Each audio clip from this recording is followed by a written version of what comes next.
पीछे इसके अब्बू को शिज़ोफ्रेनिया क्यों था वो एक अलग कहानी है।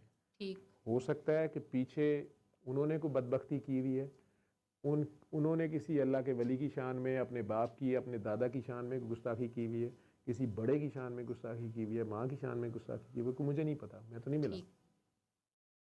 वो क्यों बीमार हुआ, बीमारी होती ही नफरत से, गुस्से से। लेकिन जब ज़हनी तवाज़न जाता है तो इसकी अमूमन वजह यही होती है जब इंसान अपने मोहसिन को ठुड्डा मारता है।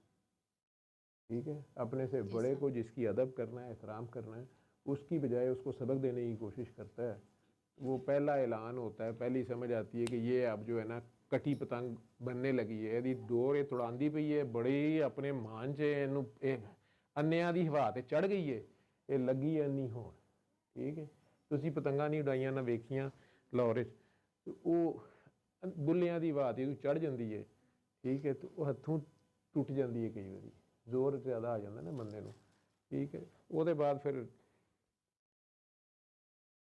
जो भी स्यारा अपनी जोर में अपने मदार से निकला है, खलाओं में अंधेरे ही होते हैं और कुछ नहीं होता। जल्द या बदेर वो ताकत भी ख़त्म हो जानी होती है, वो हरारत भी ख़त्म हो जानी होती है।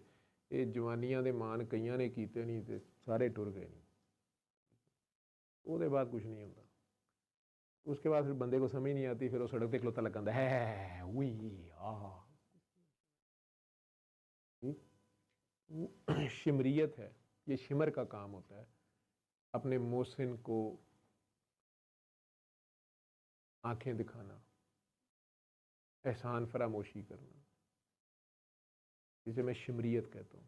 अल्लाह को सख्त नापसंद है। एट द सेम टाइम दूसरा इसके ऑपोजिट जो है वो ये है किसी को एहसान जताना, वो शिरक है, अल्लाह को भी सख्त नापसंद है।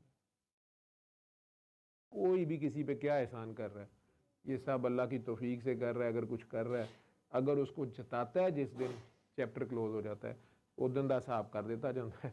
उसके बाद पता नहीं चलता, कहता यार अगे वाली गल नहीं रही, अगे वाली गल नहीं रही, पिछे वाली भी खत्म हो जाती है।